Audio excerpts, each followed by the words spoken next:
Ya, perkenalkan nama saya Rio Perdana Saputra. Teman-teman bisa memanggil Rio ya. Profesi dosen di Universitas Tulungagung, prodi Administrasi Publik. Perkenalkan, nama saya Nuratul Azizah.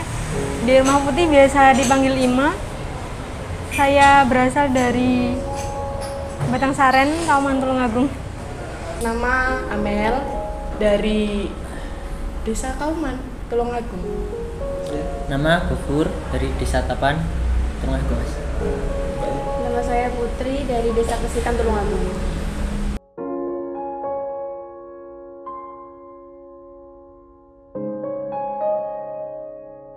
Untuk ketorikoannya sendiri saya belum mengenal lebih dekat, tapi pernah mendengar dari kelompok lain.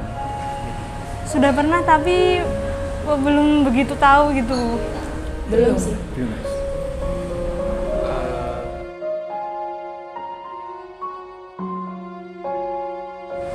Sudah pernah dengar tapi nggak tahu. Saya belum tahu itu. Iya, tapi pernah dengar. Sejauh ini belum tahu kegiatannya seperti apa, agendanya seperti apa, lalu kelompok itu memiliki tujuan seperti apa belum tahu, hanya sebatas mengenal nama kelompok Thorikoh itu. Belum juga.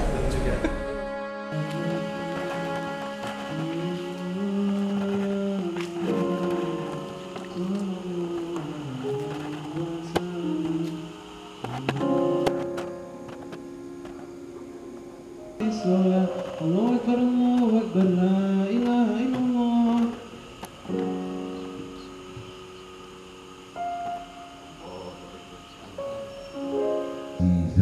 Azizan fi uyunihim waj'alni wajihan fid dunya wal akhirah.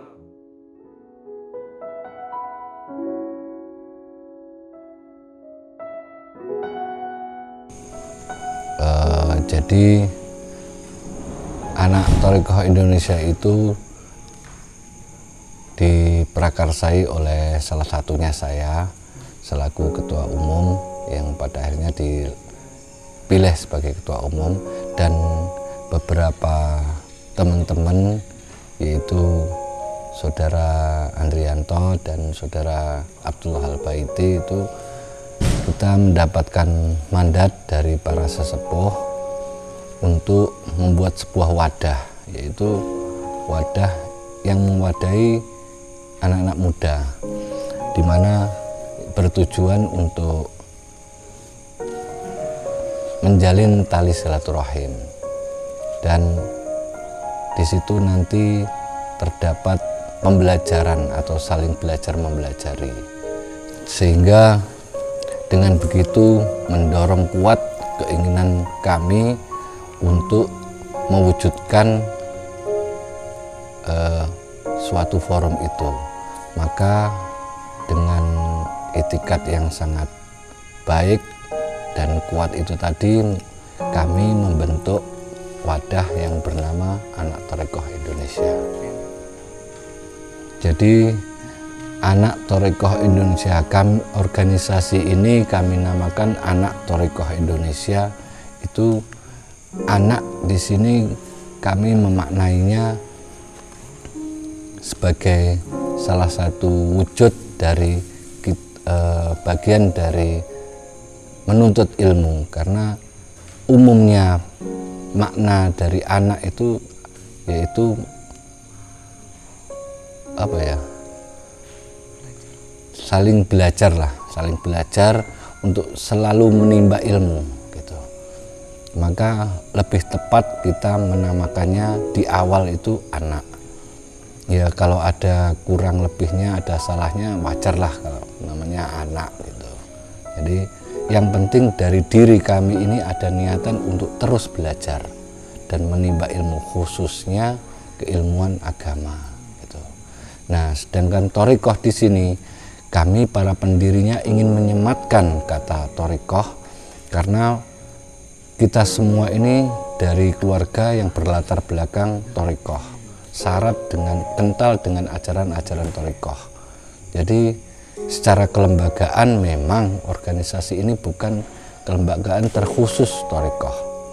Hanya kita ingin dengan bangga menyematkan kata thariqah di sini. Nah, sedangkan dari segi visi itu mungkin kita ingin memberikan ruhnya thariqah, sehingga gerakan-gerakan kami ini bernafaskan thariqah. Nah, makanya dengan itu kami ingin menamakannya, dan insya Allah dengan bangga menamakannya Anak Thariqah Indonesia.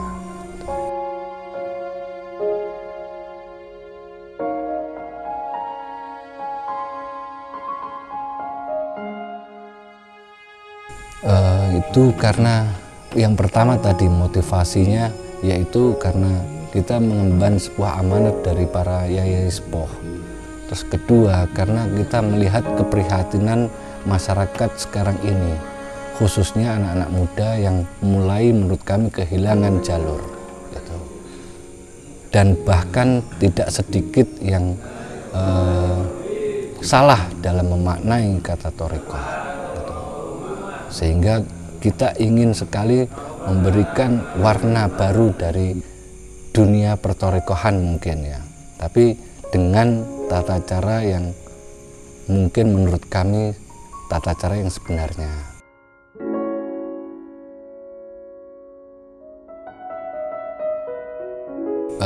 Nilai-nilai yang kita berikan kepada anak-anak muda itu sebenarnya yang ringan-ringan aja, tapi itu sangat fundamental, sangat mendasar, yaitu khusus keanggotaan kita Anak Thariqah Indonesia, anak-anak kami ini kita wajibkan dua hal saja, yaitu pertama, dimanapun kita berada, kapanpun kita berada, itu untuk selalu menjaga wudhunya.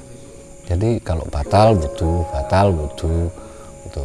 Terus yang kedua, dimanapun kita berada, dimanapun dan kapanpun, itu untuk selalu berzikir Allah, Allah, Allah gitu. Jadi kita hanya mewajibkan dua hal itu. Terus yang ketiga, kalau sempat ya mungkin kan karena anggota kami ini sudah tersebar dari banyak kalangan dan beberapa golongan, ada yang pekerja, ada yang mahasiswa, ada yang petani gitu. Jadi kita inginnya itu dalam menjalin silaturahim itu ada sebuah agenda-agenda organisasi itu ya disempatkanlah untuk menghadirinya gitu.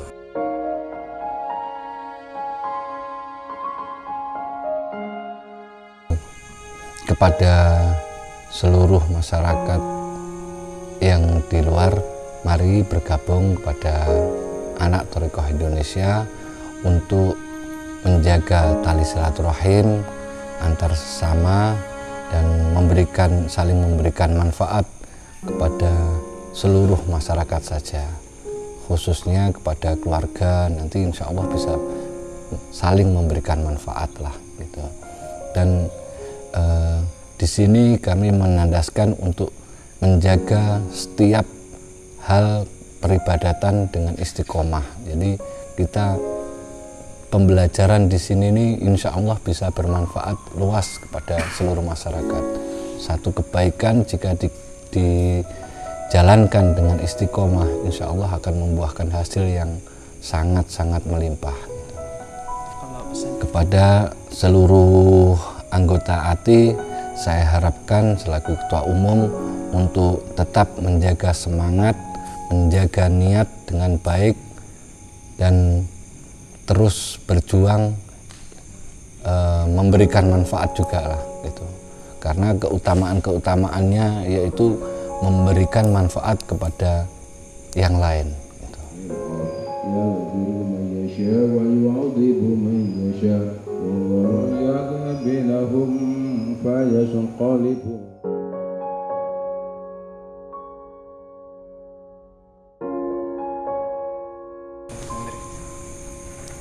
Untuk target AT itu sebenarnya tidak muluk-muluk, sederhana aja. Di zaman yang seperti sekarang itu ya bagaimana anak-anak ATI, anak-anak muda itu bisa belajar esensi keberagamaan, esensinya, ruhnya. Insya Allah seperti itu. Nah, kalau kita itu orientasinya kepada esensi itu, ya insya Allah yang dapat itu ya malah nilai-nilai aslinya dalam kita beragama, kita bertuhan, seperti itu mungkin.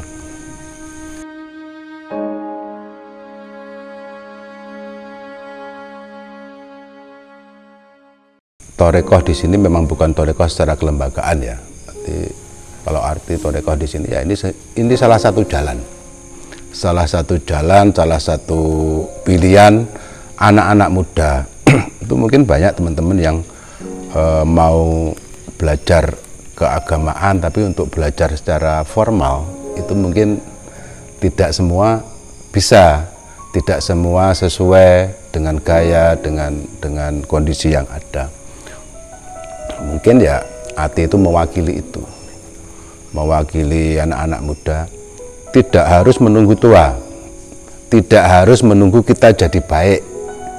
Sudahlah, kita gabung, kita mau belajar nawaitunya ya dengan keistiqomahan nanti yang dijalani bersama-sama itu insya Allah ya baik itu mengikuti keistiqomahan itu.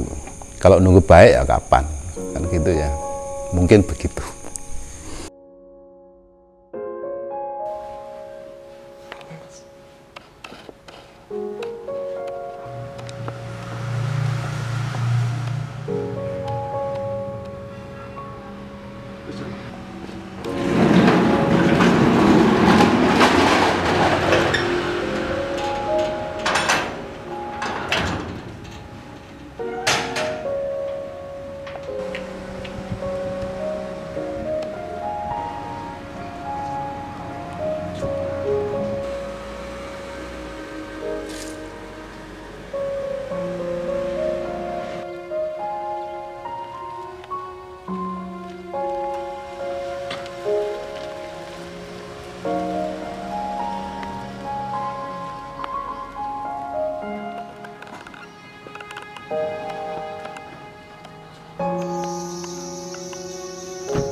Susunan pengurus anak Torekoh Indonesia terdiri dari penasehat. Penasehat pertama yaitu Gus Muhammad Abdullah Al-Baiti.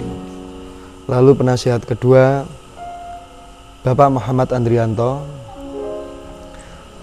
Selanjutnya Ketua Umum yaitu Kiai Muhammad Balyahu. Dilanjut dengan Sekjen atau Sekretariat Jenderal yaitu Muhammad Rendi Riawan, dan Bendahara Umum Anak Torekoh Indonesia Muhammad Abdul Gabar. Terakhir Dirjen atau Direktorat Jenderal yaitu Ahmad Nurul Fikri.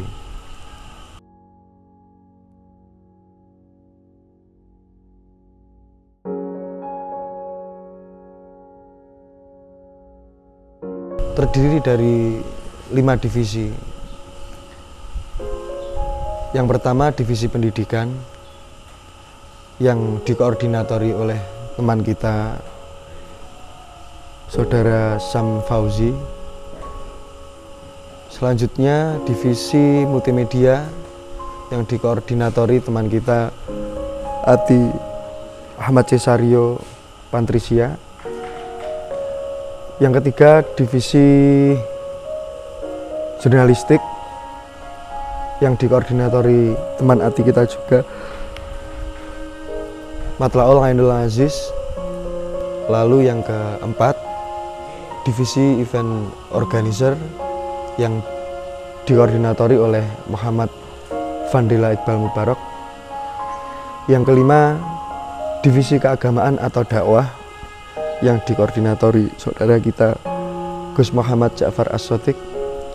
Yang terakhir divisi kewirausahaan yang dikoordinatori teman kita Gus Qosinatul Asror. Tujuan dibentuknya divisi-divisi tersebut adalah yang pertama untuk menjalankan visi misi yang sudah kami buat agar roda organisasi ini berjalan sesuai tujuannya. Yang kedua sendiri, divisi tersebut kita gunakan sebagai media dakwah pada zaman sekarang atau di era milenial ini. Dan yang terakhir mungkin dengan adanya divisi tersebut kami bisa memberikan wadah untuk anak-anak muda yang berpotensi di bidang tersebut. Cara bergabung dan menjadi anggota Anak Thorekoh Indonesia sangat mudah. Yang pertama, hubungi kontak person yang tertera atau bisa langsung datang ke sekretariat kami Anak Thorekoh Indonesia atau yang kami sebut Pendopo Sajroning Manah. Setelah itu memberikan bisaroh sejumlah 150.000.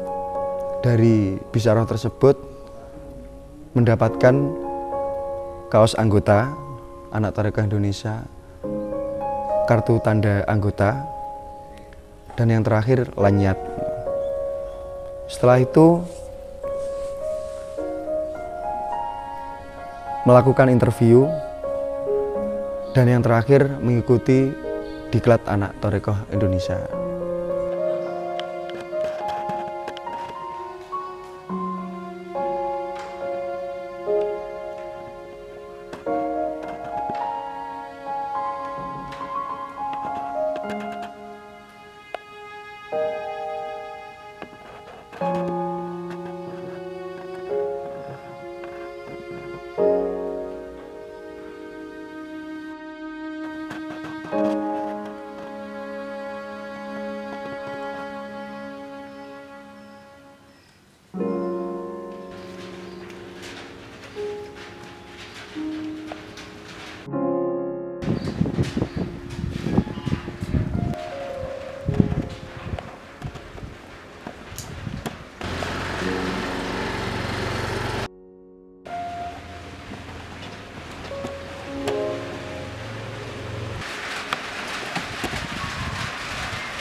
Nama saya Irma Baratulisa, biasa dipanggil Irma.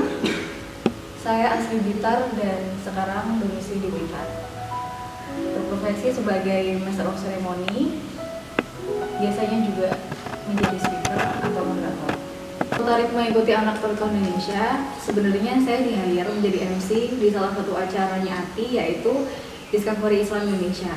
Nah, di sana saya berkomunikasi dengan Abah Balyahu dan disarankan untuk bergabung menjadi bagian anggota Anak Thorekoh Indonesia. Akhirnya saya bergabung. Kenapa tertarik? Karena saat itu Abah dawuh, apa yang daftar ATI? Lalu saya langsung mengiyakan, oh iya Abah, saya daftar. Dan pada malam itu juga Abah interview saya untuk bergabung menjadi anggota ATI. Nah, apa yang saya dapatkan dengan bergabung di Anak Thorekoh Indonesia? Hari ini saya mendapatkan sebuah kebahagiaan yang luar biasa karena saya mendapatkan tawa yang sudah lama tidak saya lakukan, bersenda gurau, dan itu merupakan hal yang luar biasa bagi saya.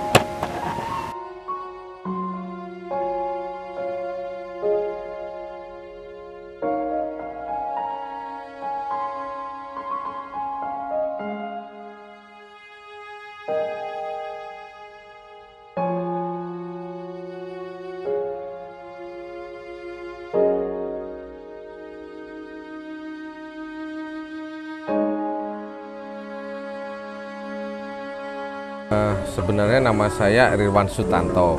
Kenapa sampai dipanggil nama Kasri itu karena dulu waktu sekolah ada sejarah bahwa akhirnya lebih familiar, kan pasti namanya sekolah pasti ada nama-nama jelukan lah bahasanya dulu. Makanya dinamakan Kasri. Kebetulan untuk mengenalkan produk kedai saya food truck ini, saya labeli Kaskopi. Tempat tanggal lahir saya itu sebenarnya lahir di Desa Kendal Bulur, tepatnya di Kecamatan Boyolangu, Kabupaten Tulungagung.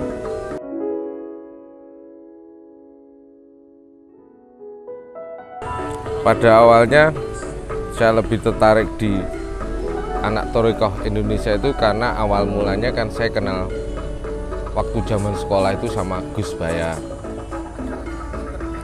Dan kebetulan Gus Baya itu pernah nongkrong di Kaskopi, terus kita sharing-sharing cerita-cerita begitu kan. Karena lama enggak ketemu mungkin lepas dia kuliah hampir 20 tahun lah ketemu lagi. Nah, di situ obrolan ringan itu saya menemukan sosok seorang Gus Baya itu lain daripada lain dengan kapasitas seumuran saya. Terkait masalah dia pembawaannya, terus saya semakin di situ saya semakin tertarik. Kok ada yang yang kurang di diri saya ada di Gus Baya situ. Ya, makanya dengan kapasitas saya tanya-tanya dia punya semacam pondok anak Thoriqoh Indonesia, saya semakin tertarik karena ingin lebih dekat dulu sama pemimpinnya bahasanya. Karena dulunya saya itu mungkin kalau teman-teman di angkatan 90-an namanya Kasri itu mungkin orangnya wis serak nek ditoto lah bahasanya. Ya mungkin saya juga menyadari karena di era 90-an dengan era yang sekarang itu anak mudanya sudah berubah. Cara pergaulannya, terus semacam belum ada banyak teknologi lah waktu itu. Jadi kalau di era 90-an itu lebih, kalau anak muda itu arahnya lebih ke kekerasan, tawuran dan sebagainya begitu. Nah, dari sosok Gus Baya itu saya menemukan ada kelebihan di tingkat kesabaran.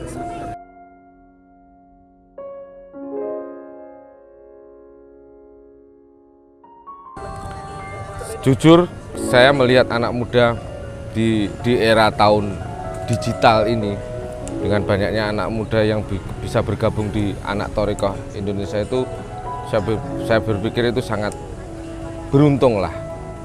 Karena pada zaman era saya di umur-umur Anda ini belum pernah mengalami ajaran bahwa Thoriqoh itu sudah masuk di umur antara 20 ke 30. Karena pelajaran Thoriqoh itu biasanya orang itu diperoleh kalau sudah mentok.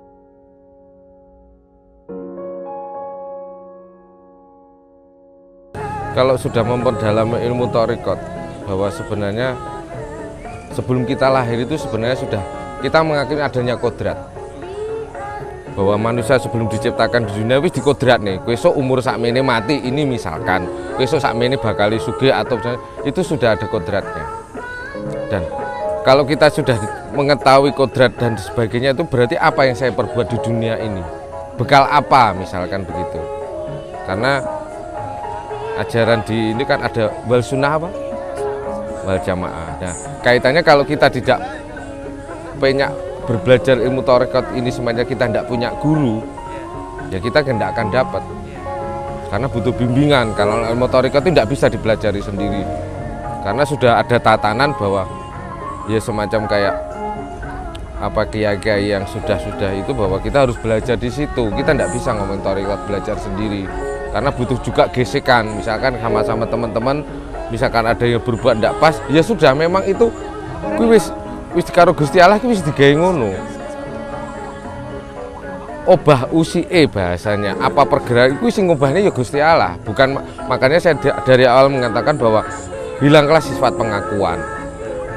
Ngaku-ngaku ini berarti kan podo karo madakne sifat Gusti Allah. Sing duwe mek maha tunggal kan mek Gusti Allah.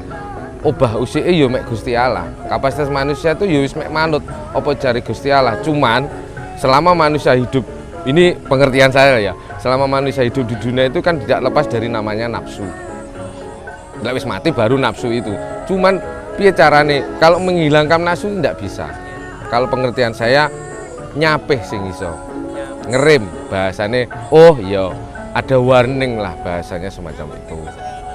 Makanya saya melihat teman-teman yang ada di anak Thoriqoh Indonesia itu dari sifat saya yang berangasan mungkin teman-teman ya, saya lama kelamaan akan saya belajar wong dek iso aku nampak ndak iso semacam itu.